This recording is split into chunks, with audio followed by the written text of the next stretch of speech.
Good evening. Well, good afternoon. Good afternoon. It's not even evening yet. I got home early. I just did not feel like being in the office anymore, so I came home to finish up the rest of my work.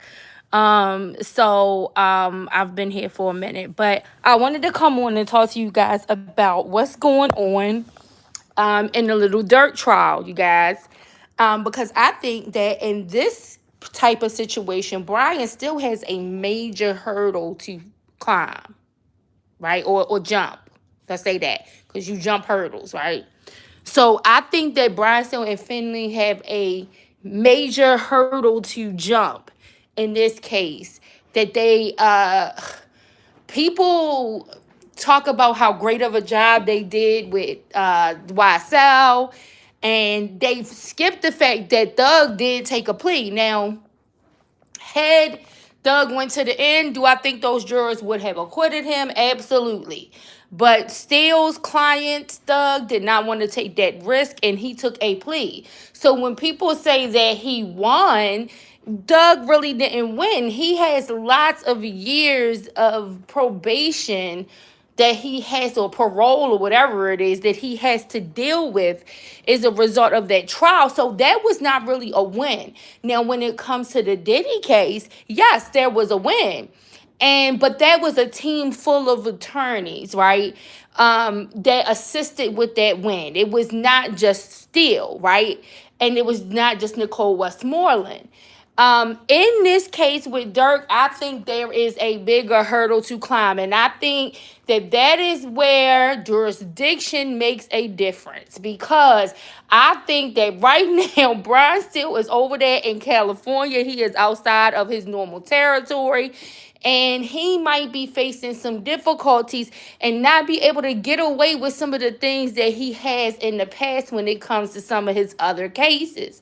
And so there were several times yesterday that they mentioned that Brian Steele attempted to call for mistrial because of things that OTF Jam was saying on the stand while he was testifying.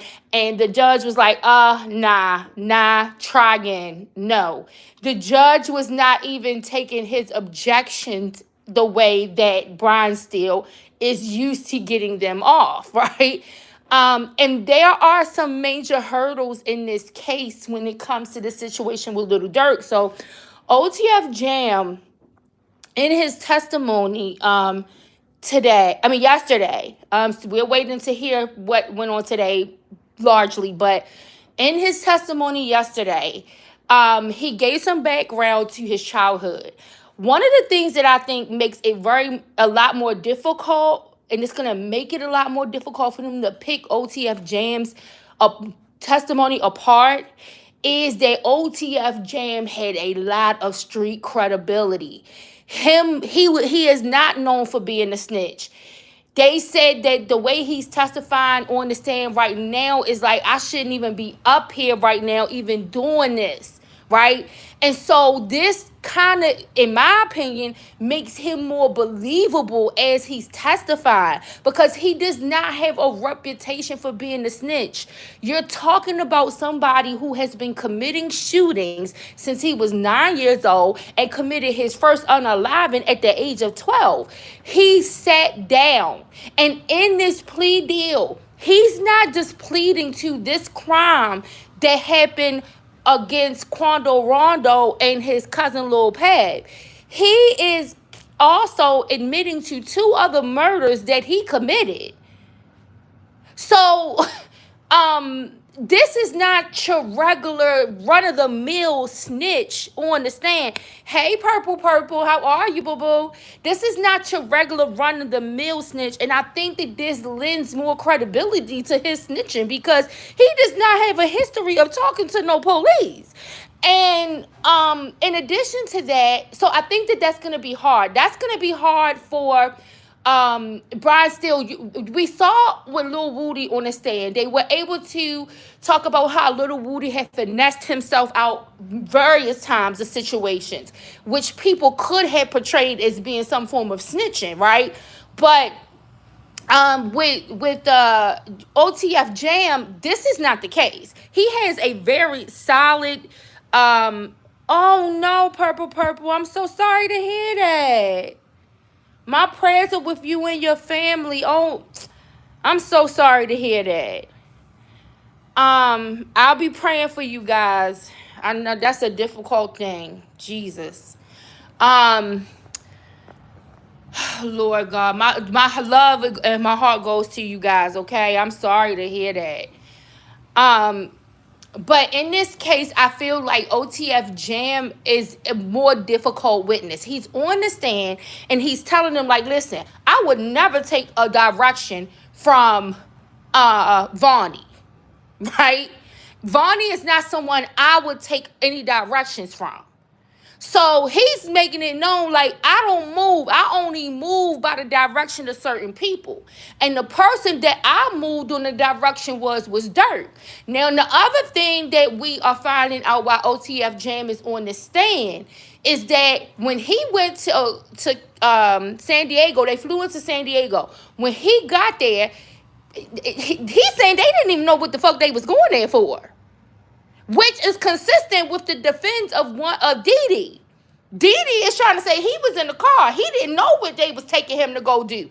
Well, guess what? This falls in line with what OTF Jam is saying. OTF Jam is saying we don't even know why we came out here. We was just told we need to get out. We need to get out here. He got the direction from Dirt. His cousin or other homeboy was supposed to come with him, but he couldn't find his identification. And so as a result, his cousin did not show up, but didn't get on the plane, didn't go, right? Because he couldn't find his ID.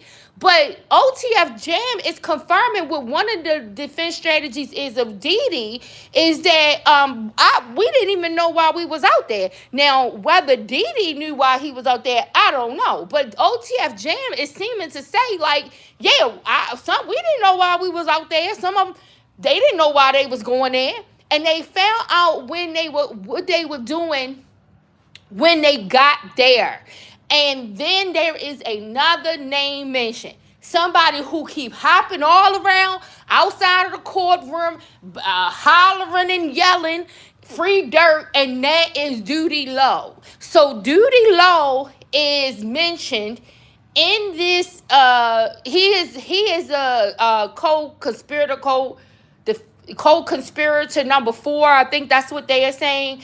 And Duty Low is dropping locations on these guys, right? He dropped locations on Quando Rondo several times, according to the testimony.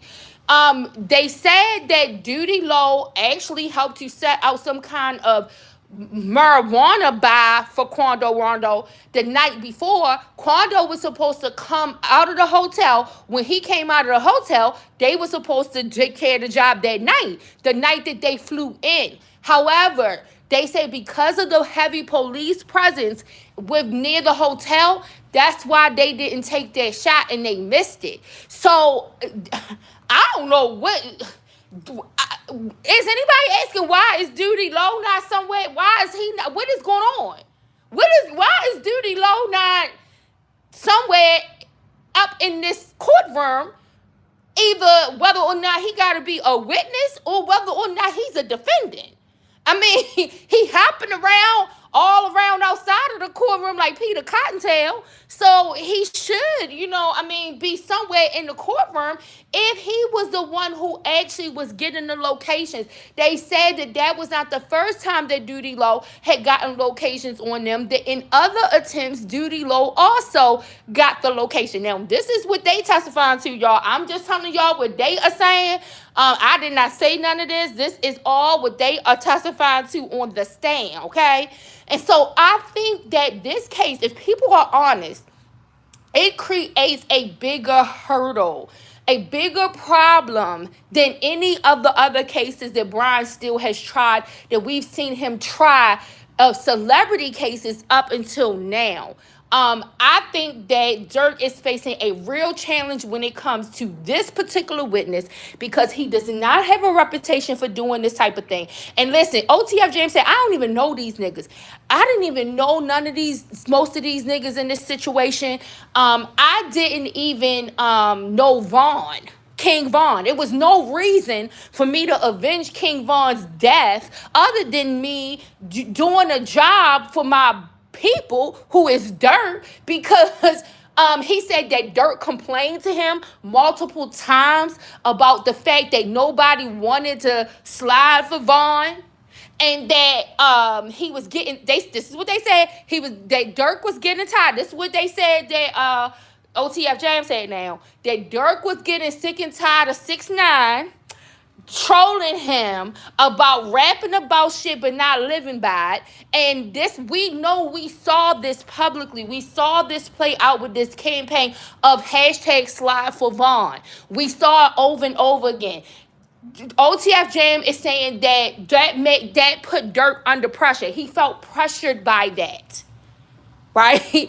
And so I think in this situation, this ain't no little Woody. And I think that if Brian still get his ass up there and feel like he about to try to press this ninja, I think he's going to be in for a treat. I think that when Brian still get up there and start questioning, we're going to see some fireworks, okay?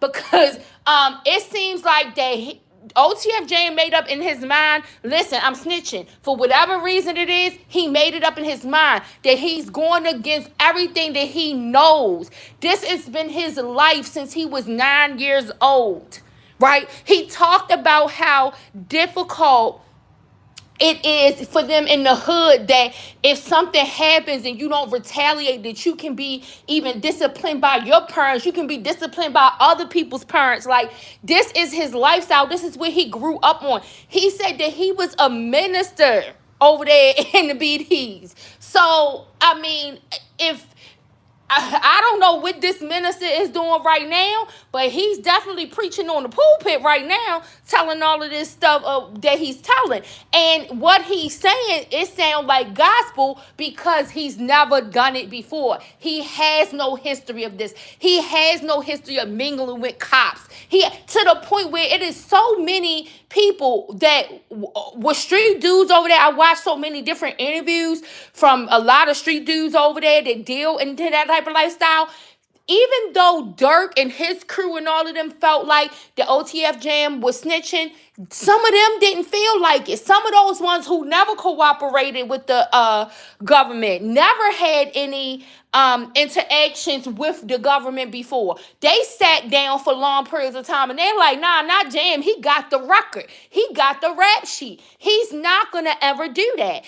Because of his standing in the game, they vouched for him and said he would never do nothing like this. This is the type of different defendant that Brian Steele is dealing with in this little Dirk case. And I think that if he get up there and he start pressing OTF Jam too much, I think he going to get something back. I think he gonna get something back. Now, I'm interested to see if we are going to find out what is this thing that did make him go against everything that he believed and get on that stand. What was it? What was it? For somebody who is so solid, that so many people vouch for, what made him get on the stand with this? It's yet to be seen. Listen, you guys, I'm about to get off of here. I'm going to finish up my work. I'm going to eat something. I'm going to listen to what's going on over there with Keefe D. Keefe D better keep his mouth shut. He better not get his ass up on that stand. I hope, Angie, whatever you sent over there about the constitutional violations, that you told him, that lawyer, to make sure he don't get on that stand and F this up. Keefe D might have a win, y'all. Now, listen, I think that the evidence yesterday, especially those phone calls, I think his own words, I think it's all damning against him. It's enough for me to say, I look at it and Keefe D did this crime. However, will he be found guilty? I don't have any faith that this jury is going to find him guilty. And so if he can just keep his own mouth closed, not get on that stand, I think he got a fair shot at walking up out of that jail. Listen, you guys, I'll talk to you guys soon, and I love you. Peace.